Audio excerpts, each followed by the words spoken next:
Pernah nggak sih kamu diremehkan cuma karena gaya penampilanmu dianggap kampungan? Bahkan sampai dijambak dan diseret mertua sendiri di depan orang banyak. Cuma karena dia malu kamu jadi menantunya?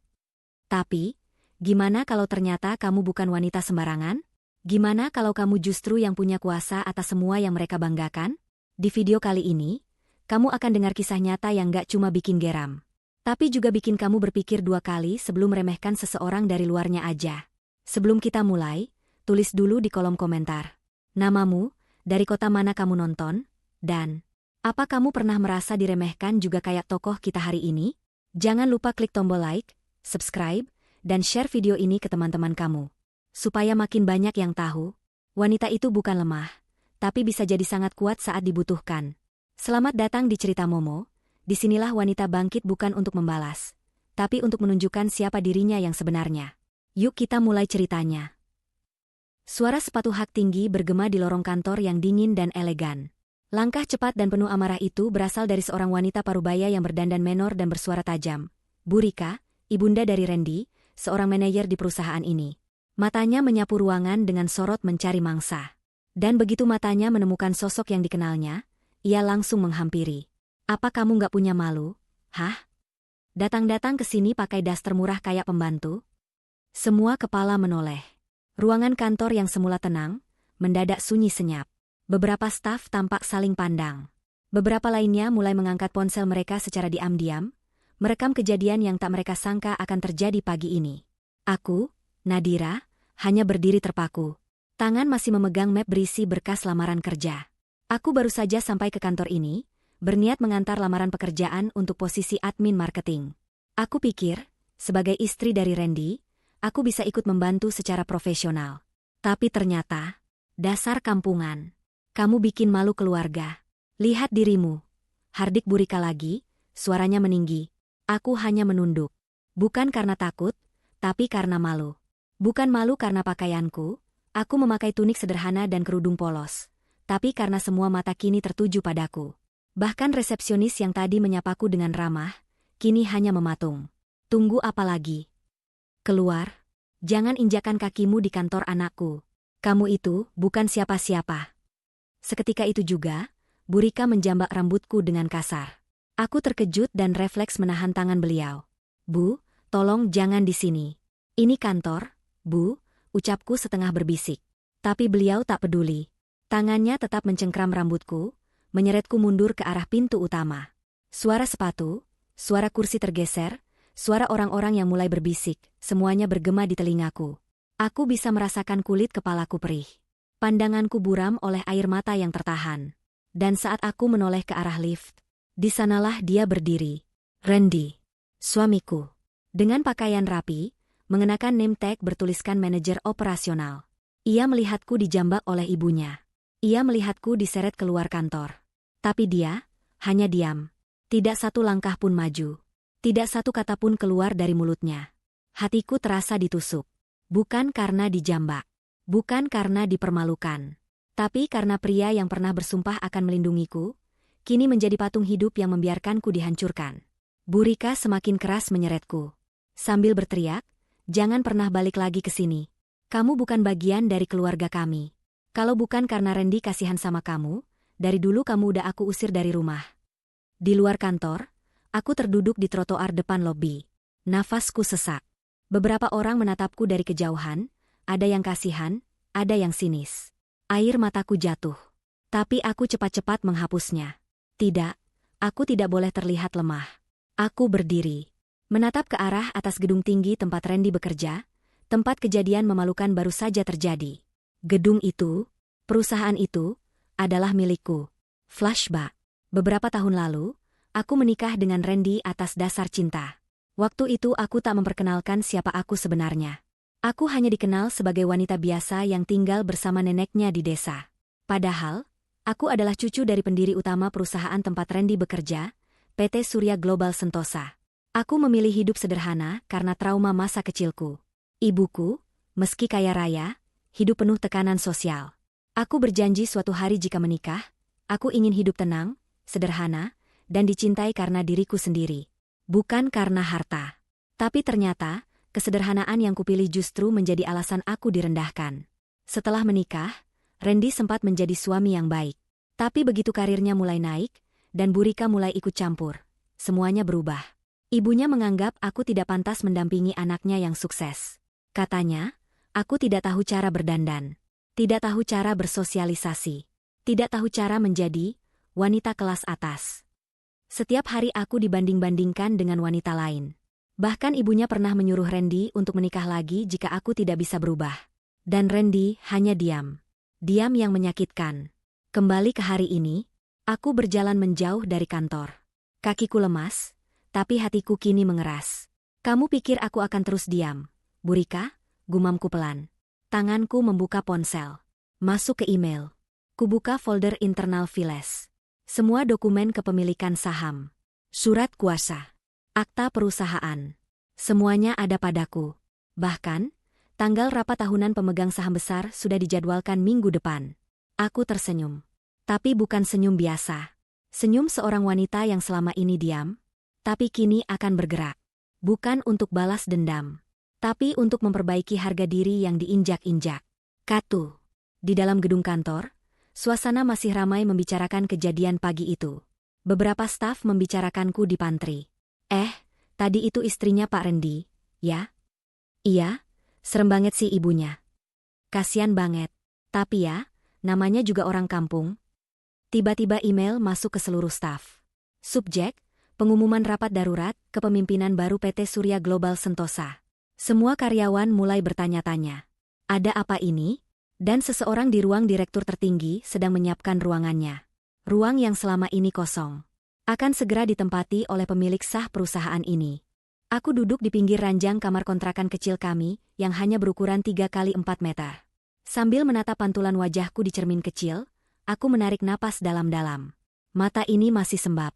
Rambutku masih kusut setelah dijambak dan diseret oleh ibu mertuaku pagi tadi. Rasa perih masih tersisa di kulit kepala, tapi rasa perih di hati jauh lebih menyakitkan. Suara pintu dibuka perlahan. Randy masuk, menenteng tas kerjanya. Dia diam. Aku juga diam. Tak ada kata maaf keluar dari mulutnya. Tak ada penjelasan, tak ada pelukan. Yang ada hanyalah diam. Diam yang mengiris. Diam yang menyampaikan semua makna bahwa aku memang tidak berarti apa-apa di matanya. Udah makan? Tanyanya singkat. Aku menoleh pelan, menatap wajahnya dengan mata merah. Udah, jawabku pendek, tanpa ekspresi. Dia duduk di kursi kayu di sudut ruangan, membuka laptop seperti biasa. Seolah tidak terjadi apa-apa pagi tadi. Seolah aku tidak dijambak, tidak diseret, tidak dipermalukan di depan semua orang. Bahkan, di depan dia. Randy, ucapku akhirnya, dengan suara lirih tapi tegas. Kenapa kamu diam saja tadi? Dia tidak langsung menjawab. Jari-jarinya masih mengetik di keyboard. Beberapa detik kemudian, dia menutup laptopnya dan menatapku. Itu Mama, Dir. Kamu tahu kan gimana Mama?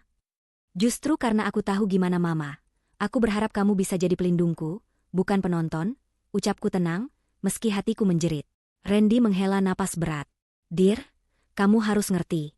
Mama itu keras orangnya. Dia cuma belum bisa nerima kamu sepenuhnya. Kamu juga, ya tolong coba berubah dikitlah. Jangan pakai baju kampungan terus, jangan terlalu sederhana. Mama malu kalau teman-temannya lihat kamu kayak gitu. Aku tercekat. Jadi ini masalah penampilan? Masalah pakaian? Berarti selama ini kamu juga malu punya istri kayak aku? Tanyaku pelan, nyaris berbisik. Tapi suaraku cukup jelas untuk memukul hatinya, kalau dia masih punya. Randy tak menjawab. Dan itu sudah cukup jadi jawaban. Aku berdiri, mengambil jaket dan tas kecilku. Randy langsung menatapku panik. Kamu mau kemana? Aku menoleh. Keluar. Nyari angin. Udah malam, Dir. Udah jam 11. Gak usah khawatir. Aku gak akan lama. Sebelum dia bisa menahanku, aku sudah menutup pintu dan melangkah keluar. Langit malam Jakarta mendung. Udara agak dingin, tapi tidak sedingin hati orang-orang yang mengaku keluarga, namun membiarkan luka menganga tanpa peduli. Aku menyusuri trotoar sendirian. Pikiranku kembali ke masa awal pernikahan. Flashback. Dulu, aku dan Randy menikah secara sederhana. Tanpa pesta besar, tanpa undangan ratusan orang. Hanya akad di rumah nenekku yang sederhana, dengan saksi dan doa. Waktu itu, aku mengenakan kebaya putih sederhana, dan Randy tersenyum sangat manis. Dia bilang, "Aku nggak butuh istri kaya, aku butuh istri yang tulus dan sederhana. Kamu udah lebih dari cukup buatku, Nadira." Tapi semua itu berubah saat dia diterima kerja di PT Surya Global Sentosa. Saat karirnya naik, saat ibunya mulai masuk ke dunia kami, Bu Rika selalu berusaha mengontrol hidup kami. Dari cara aku berpakaian, cara bicara, bahkan cara aku berjalan. Semuanya salah di matanya. Aku pernah dipermalukan saat arisan keluarga. Bu Rika tertawa dan berkata keras, "Ini menantuku? Kayak pembantu. Kamu gak bisa pakai bedak yang benar ya, Dir?" Semua keluarga tertawa. Aku hanya bisa tersenyum kaku. Sejak saat itu, aku mulai menjaga jarak. Tapi makin aku menjauh, makin dia menyudutkanku. Bahkan pernah bilang langsung ke Randy, "Ceraikan aja dia. Aku bisa cariin kamu perempuan yang lebih layak." Dan Randy, lagi-lagi, hanya diam. Kembali ke malam ini, aku duduk di halte sepi, menatap lampu jalan yang berkerlap-kerlip. Dalam hati, aku berbicara dengan diriku sendiri. "Cukup, Dear. Kamu sudah terlalu lama bersabar. Sudah cukup baik. Sudah cukup sabar." Tapi mereka tak pernah cukup menghargaimu. Aku membuka ponsel. Kutatap lagi dokumen digital yang kusimpan rapat-rapat selama ini.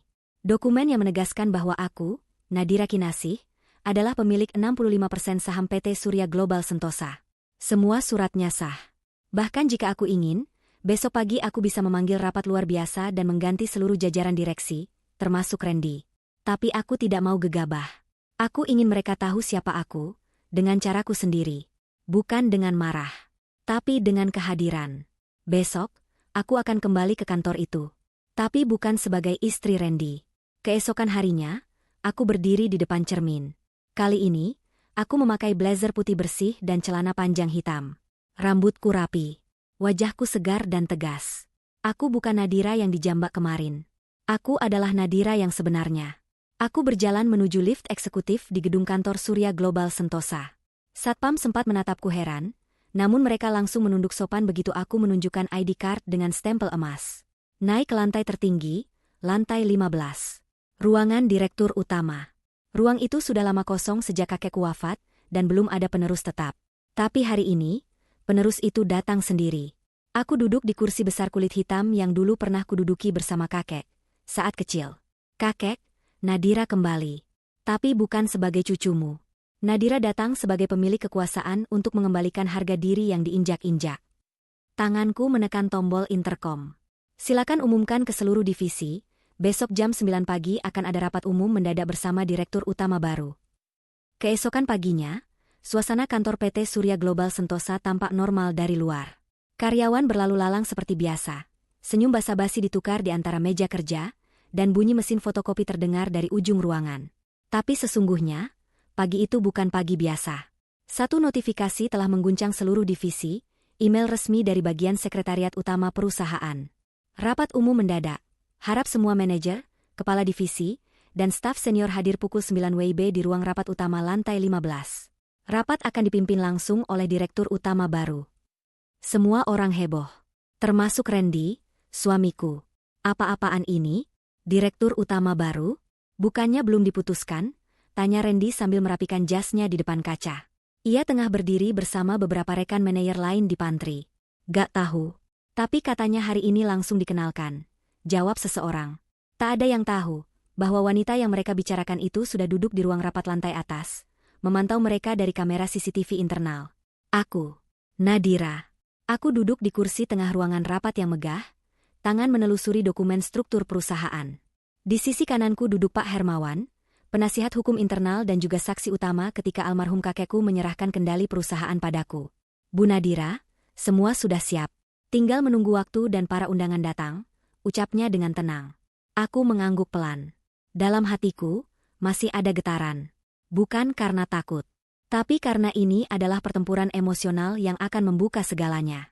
Termasuk membuka aib keluargaku sendiri. Pukul 8.55. Satu persatu manajer dan kepala divisi mulai naik ke lantai 15. Mereka masuk ruangan dengan raut wajah bingung, penasaran, dan sedikit tegang. Randy juga hadir, berdiri paling depan, mencoba bersikap percaya diri meski jelas terlihat gugup. Di sampingnya, ada Bu Rika. Ya, dia ikut hadir dengan wajah penuh percaya diri. Dia adalah bagian dari tim komite sosial perusahaan, posisi yang dia peroleh melalui koneksi, bukan kemampuan. Dia bahkan memakai setelan merah mencolok dengan bros emas besar di dada. Senyum sinisnya menyapu seluruh ruangan. Saya dengar yang jadi direktur baru itu lulusan luar negeri. Wah, semoga gak kampungan lah ya gayanya, ucap Bu Rika dengan tawa nyaring sambil memandang beberapa wanita lain. Randy hanya mengangguk. Iya, MA. Katanya sih begitu. Dan detik berikutnya, pintu ruangan rapat terbuka. Semua orang berdiri. Langkah kaki terdengar mantap, tegas, berwibawa. Seorang wanita dengan blazer putih dan celana panjang hitam masuk, rambut disanggul rapi, wajah anggun dan elegan. Aku. Selamat pagi, ucapku dengan suara tenang tapi dalam. Ruangan seketika sunyi. Randy langsung membeku. Matanya melebar. Bibirnya gemetar. Bu Rika, yang baru saja menertawakanku beberapa menit lalu, membuka mulutnya tanpa suara. Tangannya gemetar menggenggam clutch merahnya. Aku melangkah ke depan, berdiri di tengah-tengah meja rapat memanjang. Saya, Nadira Kinasih, ditunjuk langsung oleh almarhum Bapak Agung Wiratama, pendiri PT Surya Global Sentosa, sebagai pemegang saham mayoritas dan pemilik sah dari perusahaan ini. Mulai hari ini, saya akan memimpin langsung sebagai direktur utama. Suara kecil dari pojok ruangan terdengar. Itu, istri Pak Randy? Dia yang dijambak Bu Rika kemarin, kan? Semua berbisik. Tapi aku hanya tersenyum tipis. Senyum seorang wanita yang pernah dijatuhkan, kini berdiri lebih tinggi dari mereka semua. Randy menunduk. Wajahnya pucat. Bu Rika mencoba berdiri, lalu bersuara. Tidak. Ini pasti salah. Kamu itu menantuku. Kamu itu, dari keluarga kampung. Kamu nggak mungkin pemilik perusahaan ini. Ini bohong. Aku menoleh pelan. Tolong Bu Rika jangan berteriak. Ini rapat resmi. Dan saya tidak sedang memainkan drama. Semua dokumen legal sudah disahkan, dan ini buktinya. Aku mengangkat map dokumen dengan stempel notaris dan legalitas lengkap. Dan satu lagi, Bu, soal kampungan atau tidaknya seseorang, itu tidak ditentukan dari baju atau gaya bicara, tapi dari perilakunya. Tepat di kalimat itu, beberapa karyawan mulai bertepuk tangan kecil. Sebagian tersenyum bangga. Sebagian lagi tertunduk, mungkin karena malu pernah menertawakanku juga. Aku melanjutkan pidatoku. Menyampaikan visi perusahaan ke depan. Membangun budaya kerja yang menghargai semua orang, tanpa memandang latar belakang. Menutup pembicaraan dengan satu pernyataan. Tidak akan ada lagi yang bisa seenaknya merendahkan orang lain hanya karena dia memilih hidup sederhana. Selesai. Aku melangkah keluar ruangan. Tapi sebelum sampai di pintu, Randy mengejarku. Nadira, Dir, tunggu. Aku berhenti. Aku gak tahu semua ini. Kenapa kamu gak pernah bilang? Kenapa kamu gak pernah cerita siapa kamu sebenarnya?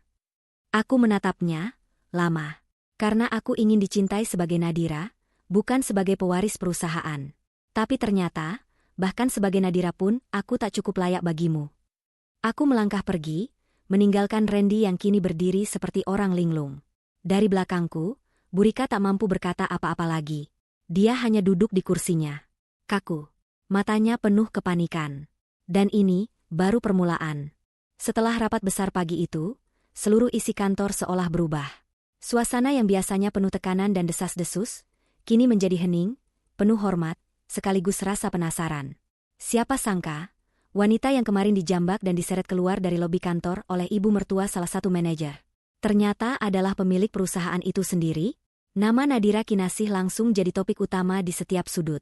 Dari pantry hingga grup WhatsApp internal, semua memperbincangkan bos baru, yang ternyata adalah istri yang selama ini dianggap kampungan. Tapi aku, Nadira, tidak menghabiskan waktuku untuk membalas mereka dengan kata-kata. Aku memilih membalas dengan diam dan kekuasaan. Hari itu, aku duduk di ruanganku yang luas, penuh kaca, menghadap kota. Tapi pikiranku tak hanya tertuju pada perusahaan. Aku mulai menyusun rencana besar. Satu persatu dokumen internal kubuka. Kutelaah semua laporan divisi, termasuk data karyawan, struktur organisasi, dan koneksi orang-orang terdekat Randy dan ibunya. Tak butuh waktu lama untuk menemukan bahwa Bu Rika, selain menjadi bagian dari komite sosial, juga sering menggunakan fasilitas kantor untuk kepentingan pribadi. Ternyata, selama ini dia menjadikan nama yayasan perusahaan untuk menggalang dana, tapi dananya masuk rekening pribadinya. Luar biasa. Dia tidak hanya menghina, tapi juga menjarah. Senyumku perlahan muncul. Sore itu, ruanganku kedatangan tamu. Pak Hermawan, penasihat hukum senior perusahaan, masuk dengan membawa map merah. Bu Nadira, saya sudah telusuri semua rekam jejak transaksi. Data lengkap penyelewengan dana oleh Ibu Rika sudah saya siapkan. Dan, saya sarankan, kita segera memanggil audit eksternal agar semua transparan. Aku mengangguk. Lakukan. Tapi, jangan terburu-buru umumkan ke media. Biarkan dia merasa nyaman dulu. Lalu, kita buka semuanya di hadapan publik kantor. Pak Hermawan tersenyum paham. Elegan, Bu. Sementara itu, di ruang kerja Randy, dia duduk gelisah. Tangannya memainkan pulpen berkali-kali. Pikirannya kacau. Semua karyawan kini menatapnya berbeda. Bukan lagi dengan hormat, tapi dengan rasa iba bahkan canggung. Semua tahu bahwa istri yang dia biarkan dihina, kini adalah atasan tertinggi. Beberapa staf menghindari interaksi dengannya. Bahkan, sekretaris pribadinya mulai bersikap dingin. Dan yang paling membuatnya ketakutan, Bu Rika tidak bisa dihubungi. Mama kenapa HP-nya mati? Kenapa gak angkat telepon? Randy mencoba menelpon berulang kali, tapi tidak ada jawaban. Karena saat itu, Bu Rika sedang dipanggil diam-diam ke ruanganku. Di dalam ruanganku, Bu Rika masuk dengan senyum palsu dan gaya sok percaya diri. Tapi matanya menunjukkan kegugupan yang tak bisa disembunyikan. Ia tahu, waktunya semakin sempit. Nadira, Bu Nadira maksud saya, ucapnya tergagap. Saya tadi datang untuk mengucapkan selamat ya. Luar biasa. Ternyata kamu, hebat sekali ya. Aku menoleh perlahan dari balik meja. Hebat? Bukan karena saya bisa duduk di sini, Bu.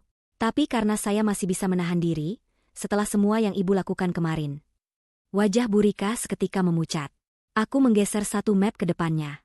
Ini adalah bukti semua transaksi yang Ibu lakukan atas nama yayasan perusahaan.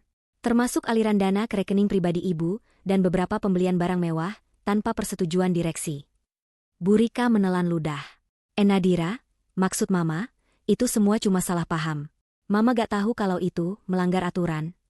Aku menatapnya tajam. Bu, saya mungkin istri Randy. Tapi di ruangan ini, saya pemilik perusahaan. Dan saya berhak mengambil tindakan hukum. Tapi saya masih beri Ibu pilihan. Pilihan? Tanyanya pelan. Aku berdiri, menyilangkan tangan di dada. Dalam 2 hari, Ibu umumkan sendiri pengunduran diri dari semua jabatan di perusahaan. Serahkan semua fasilitas, dan buat pernyataan minta maaf terbuka kepada seluruh karyawan atas tindakan tidak terpuji yang Ibu lakukan. Termasuk atas insiden kemarin. Bu Rika terdiam. Matanya berkaca-kaca. Kalau tidak, saya yang akan umumkan segalanya. Dengan bukti. Dan tentu, media akan sangat tertarik dengan berita seorang ibu mertua mempermalukan menantunya, yang ternyata adalah bos besar perusahaannya sendiri. Tangis itu akhirnya pecah.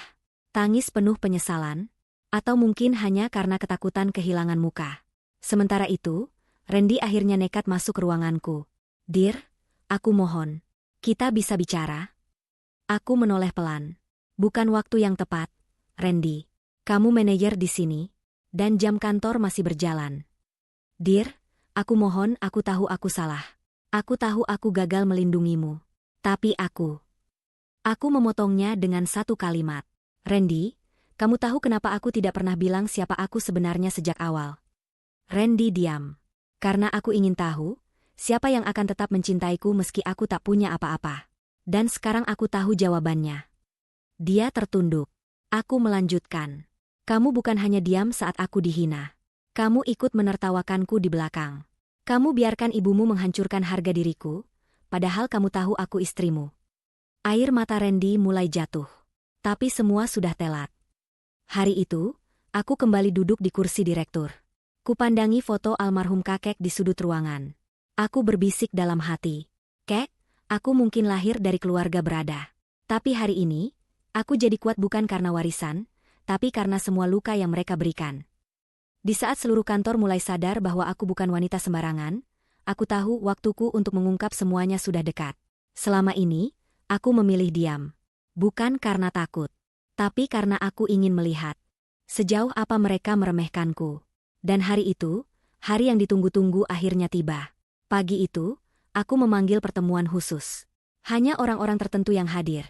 Para pemegang saham minoritas, beberapa kepala cabang besar, tim eksekutif, dan tentu saja Randy serta ibunya, Bu Rika. Semua berkumpul di ruang konferensi utama lantai 15, ruangan megah tempat biasanya digelar rapat strategis nasional. Aku duduk di ujung meja panjang yang berlapis marmer, mengenakan setelan hitam putih dengan bros berbentuk mawar, warisan dari almarhum nenekku. Suara derap langkah para tamu terdengar jelas. Satu persatu mereka duduk, mencoba menebak alasan dari pertemuan tertutup ini. Pak Hermawan membuka rapat dengan tenang. Selamat pagi. Terima kasih atas kehadiran semua pihak. Hari ini, Bu Nadira Kinasih, Direktur Utama yang baru ditunjuk, ingin menyampaikan satu hal penting terkait status kepemilikan perusahaan yang selama ini belum diungkap ke publik. Semua menoleh padaku. Aku berdiri. Bapak Ibu semua, saya tahu, selama ini saya dikenal hanya sebagai istri dari salah satu manajer perusahaan ini. Bahkan, sebagian dari Anda mengenal saya hanya dari potongan hinaan yang dilemparkan oleh seseorang beberapa hari lalu. Beberapa orang tampak tertunduk. Yang lain diam membeku. Tapi hari ini, izinkan saya menceritakan siapa saya sebenarnya. Aku membuka lembar demi lembar dokumen resmi. Nama saya Nadira Kinasih. Cucu kandung dari almarhum Bapak Agung Wiratama, pendiri PT Surya Global Sentosa. Sejak saya berusia 25 tahun, saya telah mewarisi 65% saham perusahaan ini, berdasarkan surat wasiat resmi dan pengalihan aset sah. Semua yang hadir mulai saling pandang. Raut mereka berubah, dari kaget, menjadi hormat, lalu penuh penyesalan. Saya memilih hidup sederhana. Tidak ingin diketahui siapa saya. Saya tidak menuntut untuk diperlakukan istimewa. Tapi yang saya dapatkan, justru penghinaan. Bahkan dari keluarga yang seharusnya melindungi saya. Aku menatap ke arah Randy. Dia hanya bisa menunduk. Matanya merah. Rahangnya mengeras. Tapi bibirnya tak bisa bergerak sedikitpun untuk membantah kenyataan yang kubentangkan di hadapan semua orang. Aku lalu menatap Bu Rika. Wanita itu tampak pucat pasi. Tidak seperti biasanya yang selalu bersuara nyaring dan suka mengomentari segalanya. Kali ini, dia terdiam. Aku mengangkat dokumen terakhir. Dan ini adalah bukti bahwa selama ini Bu Rika, melalui jabatan komite sosial, telah menggunakan nama perusahaan untuk keuntungan pribadi.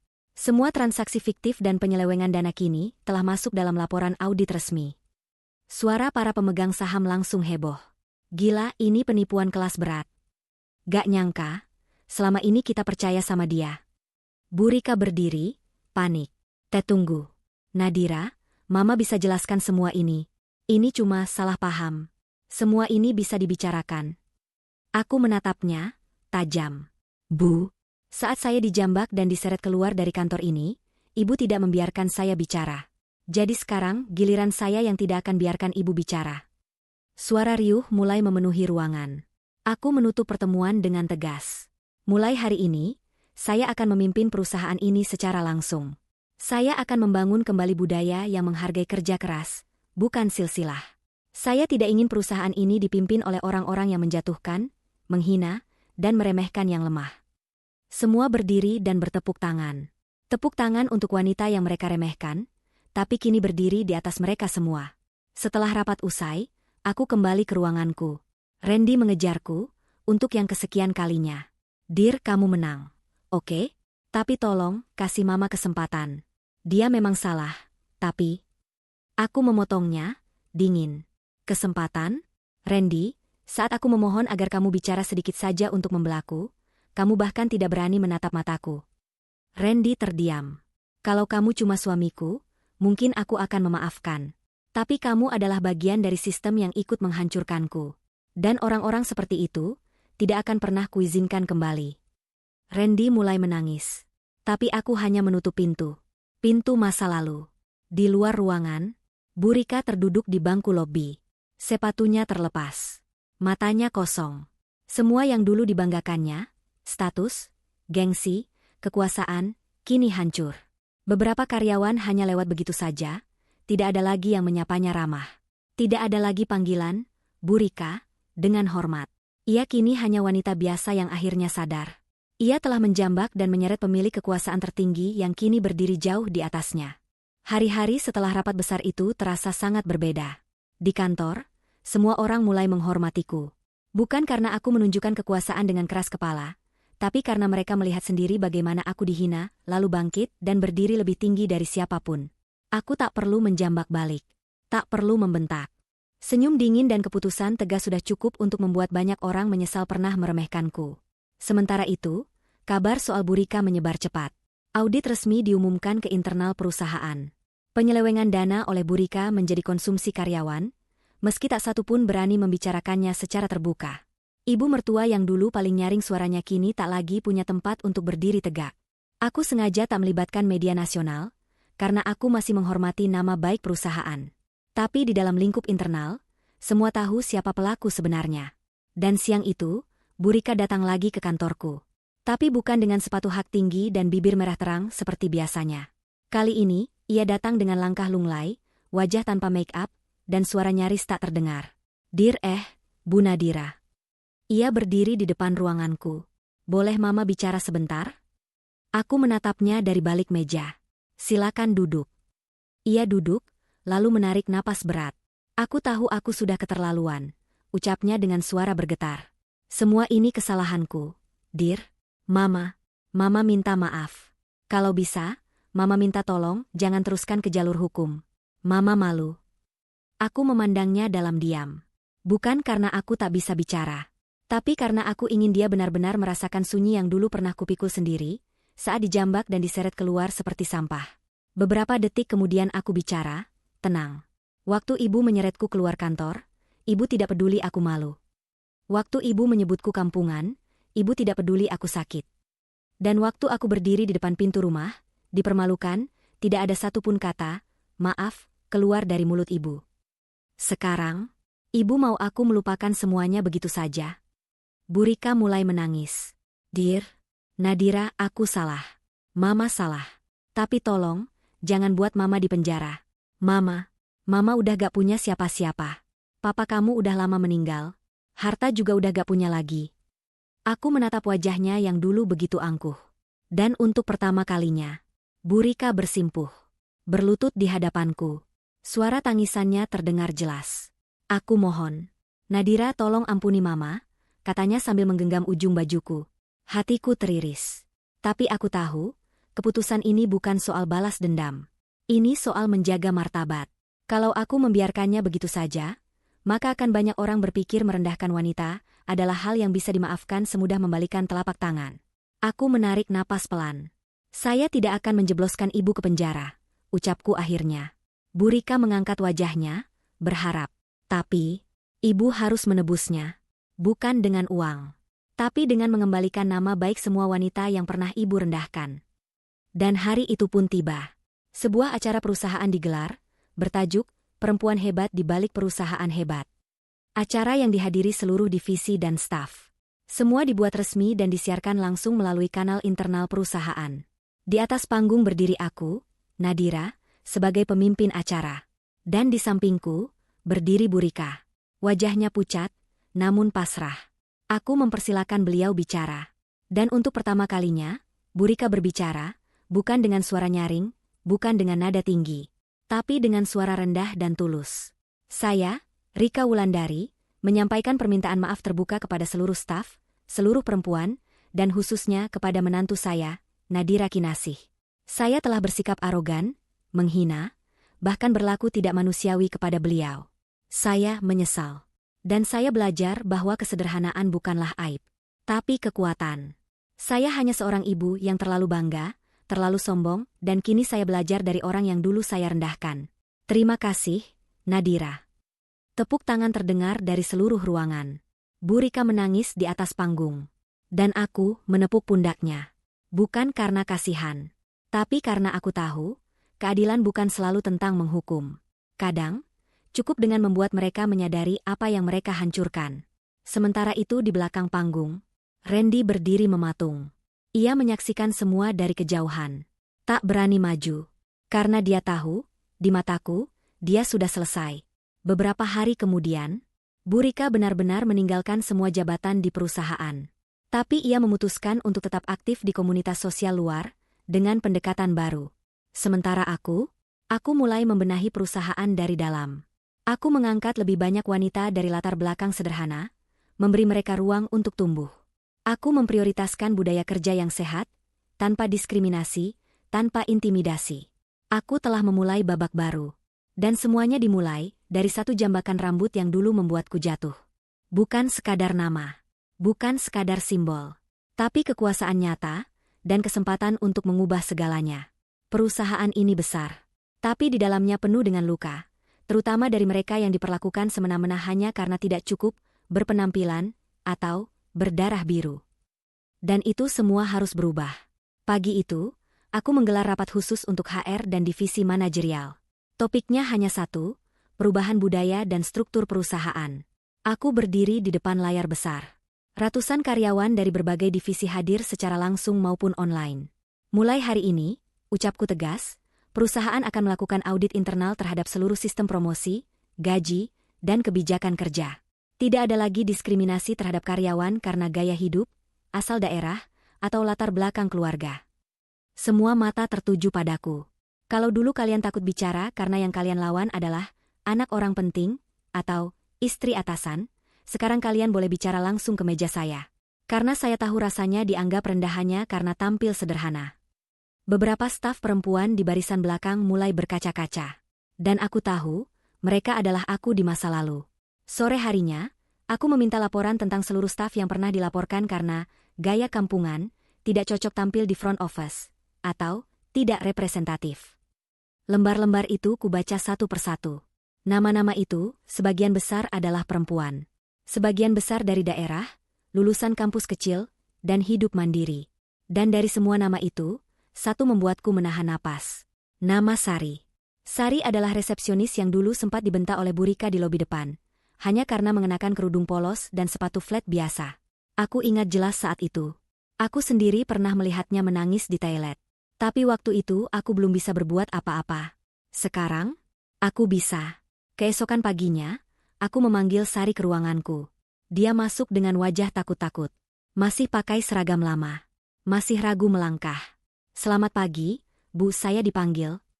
Aku berdiri dan menghampirinya langsung. Sari, saya tahu kamu pasti kaget.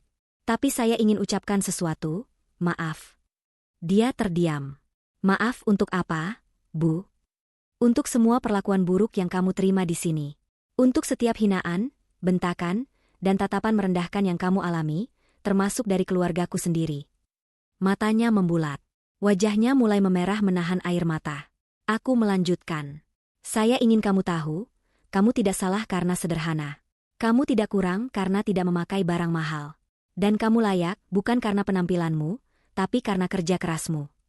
Sari menunduk, menangis pelan. Dan saat itu juga, aku memberikan surat pengangkatan.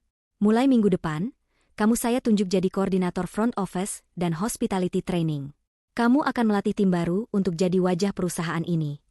Dia menatapku, gemetar. Saya? Tapi saya cuma. Bukan cuma, Sari. Kamu bukan, cuma.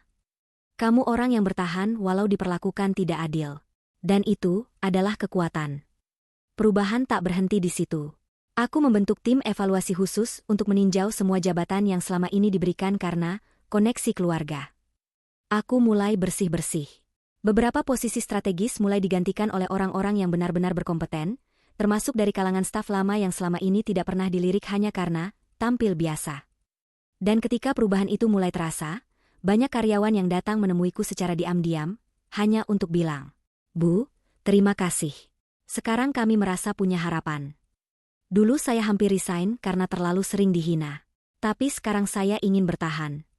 Bu Nadira, terima kasih sudah berdiri untuk kami semua.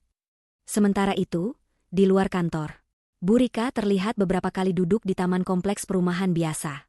Ia sudah tidak menenteng tas mewah, tidak lagi memakai perhiasan berlebihan. Ia memilih mundur dari segala jabatan. Kadang aku lihat dia duduk sendirian, menatap kosong. Dan Randy, dia tetap bekerja. Tapi kini, sebagai manajer biasa, tidak ada lagi istimewa karena status sebagai suamiku. Dan aku tidak memperlakukannya istimewa, tidak pula menghina. Aku hanya bersikap profesional, seperti aku bersikap kepada semua staf. Bahkan, aku lebih sering bicara dengan sekretarisnya daripada dengannya langsung. Tapi diam-diam, aku tahu Randy makin hari makin hancur. Karena bagaimanapun juga, tidak ada yang lebih menyakitkan daripada melihat orang yang dulu kamu remehkan, kini jauh meninggalkanmu. Dan yang paling menyiksa bagi Randy adalah menyadari bahwa dia pernah memilikinya, tapi tak pernah menjaganya. Hari-hari berlalu, dan perubahan yang kulakukan di perusahaan mulai terasa nyata. Semua lini menjadi lebih sehat, lebih adil, dan yang paling penting, lebih manusiawi. Tidak ada lagi cemoohan karena penampilan. Tidak ada lagi gengsi palsu. Yang dihargai adalah kerja keras, etika, dan hati yang tulus. Tapi di balik semua itu, ada satu orang yang makin hari makin tenggelam dalam kehancuran, Randy. Randy kini seperti bayangan dari dirinya yang dulu. Dulu, setiap pagi dia datang penuh percaya diri, dengan jas licin, senyum jumawa, dan langkah cepat. Sekarang, dia lebih banyak diam. Matanya sayu. Tubuhnya kurus. Wajahnya seperti menyimpan ratusan penyesalan yang tak bisa ia utarakan.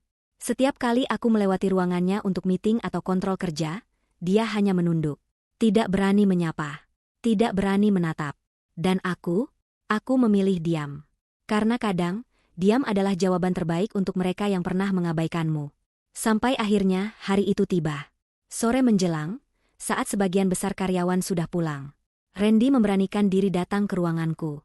Ia berdiri di depan pintu selama beberapa menit, sebelum akhirnya kubuka interkom. Silakan masuk. Ia melangkah pelan, seperti orang yang akan menghadapi hukuman mati. Tangannya gemetar. Tapi ia mencoba bicara. Dear, aku tahu kamu sibuk. Tapi, aku mohon, beri aku waktu sebentar. Aku meletakkan pena dan menatapnya tenang. Ada apa, Randy? Ia menarik napas panjang. Matanya mulai berkaca-kaca. Aku minta maaf. Untuk semuanya. Untuk diamku saat kamu dihina. Untuk ikut tertawa saat kamu direndahkan. Aku gak pantas jadi suamimu. Tapi aku benar-benar menyesal. Aku hanya diam. Membiarkannya bicara. Aku pikir kamu hanya wanita biasa, tapi kamu luar biasa. Aku pikir kamu kampungan, ternyata kamu lebih terhormat dari siapapun. Dan aku terlalu bodoh untuk melihat itu. Air matanya jatuh. Dan saat itu dia berlutut. Dear, aku mohon. Kalau bukan sebagai suami, biarkan aku menebus semuanya. Aku akan lakukan apa saja. Aku akan bersihkan namamu kemanapun. Aku akan tinggalkan semuanya demi menebus kesalahanku. Hatiku tak tergoyah sedikitpun. Karena apa yang ia sebut penyesalan, bagiku sudah terlambat. Aku berdiri. Randy, aku tidak butuh kamu menebus apapun. Karena harga diriku sudah kutegakkan sendiri tanpa bantuanmu. Ia menunduk. Hancur. Suaranya bergetar. Kamu sudah gak ada tempat buat aku, ya? Aku menatapnya, lalu berkata pelan tapi tegas. Dulu kamu punya tempat di hatiku. Tapi kamu sendiri yang membuangnya, saat kamu diam melihat aku diseret seperti hinaan. Saat kamu membiarkan ibumu merobek martabatku. Aku menarik napas, lalu melanjutkan. Sekarang, kamu bukan siapa-siapa. Bukan suamiku, bukan sahabatku, bukan bagian dari hidupku. Kamu hanyalah orang asing yang pernah menyia-nyiakan anugerah. Randy tak bisa lagi berkata. Ia berdiri pelan, lalu keluar dari ruanganku. Dan saat pintu tertutup, aku menarik napas panjang. Bukan karena sedih, tapi karena lega. Lega akhirnya aku benar-benar selesai. Beberapa hari kemudian, Randy mengajukan pengunduran diri dari perusahaan. Alasannya tertulis jelas di suratnya. Saya ingin mundur, karena saya tahu saya tidak pantas berada di bawah kepemimpinan wanita yang pernah saya remehkan. Saya bukan hanya kehilangan istri, saya kehilangan arah. Dan saya perlu pergi untuk belajar menghormati, meski semuanya sudah terlambat. Aku menerima surat itu tanpa ekspresi. Karena bagi seorang wanita yang pernah dipermalukan, melepaskan adalah bentuk kemenangan tertinggi. Dan yang terjadi selanjutnya, aku tetap melanjutkan visiku. Memperkuat sistem, membentuk tim baru, mempromosikan karyawan yang dulunya dianggap sebelah mata. Perusahaanku kini jadi tempat yang lebih sehat, lebih kuat, dan lebih penuh empati. Sebuah rumah kedua bagi mereka yang dulu tak punya suara. Dan aku tetap berdiri. Sendiri, tapi tak kesepian. Tegas, tapi tetap penuh cinta. Karena aku tahu, kekuatanku bukan datang dari nama besar. Tapi dari luka yang kubalut jadi kekuatan. Sejak Randy mengundurkan diri dari perusahaan, tak banyak kabar terdengar darinya. Beberapa karyawan hanya menyebut dia sempat berpamitan secara tertulis lewat email. Singkat, tanpa perpisahan panjang. Sedangkan Bu Rika, wanita yang dulu menyeretku keluar lobi layaknya kuli kampung itu, kini benar-benar kehilangan segalanya. Pagi itu, saat aku akan berangkat ke kantor, aku melihat sesuatu dari jendela mobilku. Di trotoar, tak jauh dari halte umum, tampak seorang wanita dengan tas belanja kain, berjalan tergesa-gesa. Bajunya lusuh, sendalnya sudah tipis. Rambutnya yang dulu disemir pirang kini tampak hitam alami, dengan uban samar. Itu Bu Rika. Aku hampir tak mengenalinya jika tak memperhatikan baik-baik. Ia berjalan menunduk, sesekali memeluk tubuh sendiri seperti kedinginan. Ia bukan lagi wanita yang menggenggam dunia. Dan mobilku pun berlalu. Tanpa aku berhenti. Bukan karena dendam. Tapi karena, itu adalah jalannya sendiri. Hari itu, aku ada rapat besar dengan investor asing. Tim legal, keuangan, dan ekspansi hadir semua. Aku memimpin langsung presentasi ekspansi ke 3 negara Asia Tenggara, dan saat itu, seorang pria berdasi abu-abu memperkenalkan diri. Selamat pagi, nama saya Evan Mahendra. Saya perwakilan regional untuk grup investor dari Jepang dan Singapura. Saya juga perwakilan untuk dana investasi global yang sebelumnya sempat Anda tolak 3 tahun lalu, Bu Nadira. Aku mengernyit pelan. Evan, itu nama yang tidak asing. Aku menatap pria itu lebih dalam, dan jantungku berdegup sedikit cepat. Evan Mahendra adalah cinta pertamaku di masa kuliah. Pria yang dulu menatapku seperti aku dunia baginya, tapi kemudian menghilang karena keluarganya dijodohkan dengan wanita lain. Dan sekarang dia kembali. Tapi bukan sebagai kekasih masa lalu. Dia kembali sebagai partner bisnis dalam posisi setara. Setelah rapat selesai, dia menghampiriku di lounge kantor. Nadira, kamu masih ingat aku? Aku menghela napas pelan, tersenyum singkat. Bagaimana bisa lupa dengan pria yang tiba-tiba menghilang tanpa jejak, lalu muncul di hari ketika dunia sedang kubalikan. Dia tertawa pelan, tapi matanya penuh penyesalan. Dulu aku pengecut. Aku menuruti keluarga. Tapi aku selalu ikuti kabarmu. Dan aku tidak pernah menyangka, kamu bisa setangguh ini. Aku menatapnya tajam. Bukan karena kuat, Evan. Tapi karena aku dipaksa bertahan. Kami duduk, mengobrol sebentar. Dan satu hal yang pasti, aku tak lagi jadi wanita yang sama seperti dulu. Sementara itu, di tempat lain, Randy tinggal di sebuah kontrakan kecil. Uang tabungan yang ia simpan sudah mulai menipis. Pekerjaan baru? Tidak ada. Reputasinya hancur. Karena siapa yang mau mempekerjakan mantan manajer yang pernah menghina istri sendiri yang ternyata bos besar? Ia duduk memandangi layar laptop tua, mencoba melamar pekerjaan. Tapi satu demi satu ditolak. Ibunya, Bu Rika kini bekerja paruh waktu di warung makan kecil milik saudaranya.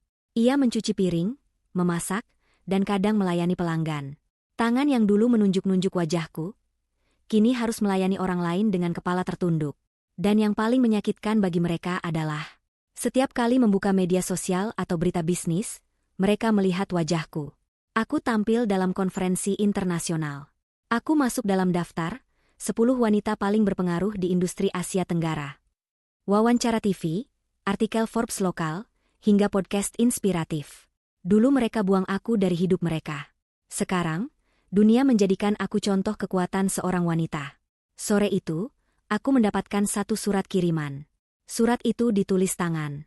Tulisan terguncang, penuh bekas air mata. Itu dari Bu Rika. Nadira, aku tahu aku tak layak menulis ini. Tapi aku ingin mengucapkan maaf. Hari-hari ini, hidupku penuh penyesalan. Aku memimpikan ulang kejadian saat aku menarik rambutmu, menyeretmu di depan banyak orang.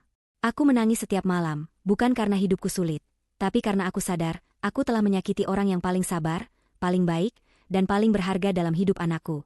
Aku tidak meminta kamu kembali. Aku hanya ingin kamu tahu, kamu menang. Bukan karena kamu membalas, tapi karena kamu bertahan, dan bangkit jauh melebihi siapapun. Terima kasih, karena tidak menghancurkan kami meski kamu bisa. Aku menatap surat itu lama. Air mataku jatuh. Bukan karena lemah, tapi karena aku sudah memaafkan bahkan sebelum mereka meminta. 1 tahun berlalu sejak segalanya berubah. Namaku, yang dulu hanya disebut dengan cibiran sebagai menantu kampungan, kini terpampang di majalah bisnis, dibahas di seminar kepemimpinan, dan dikagumi oleh ribuan wanita di luar sana. Aku bukan hanya bertahan, aku menang. Dan kemenanganku tidak datang dengan teriakan. tapi lewat langkah elegan yang tak bisa dihentikan siapapun. Hari itu, aku menerima undangan istimewa. Acara Women of Impact Asia yang diadakan di Singapura. Aku terpilih menjadi pembicara utama di hadapan para CEO, investor, dan tokoh dunia. Saat aku berdiri di atas panggung, mengenakan gaun berwarna biru navy yang simpel namun berkelas, aku membuka pidatoku dengan satu kalimat. Dulu aku dijambak dan diseret karena dianggap kampungan.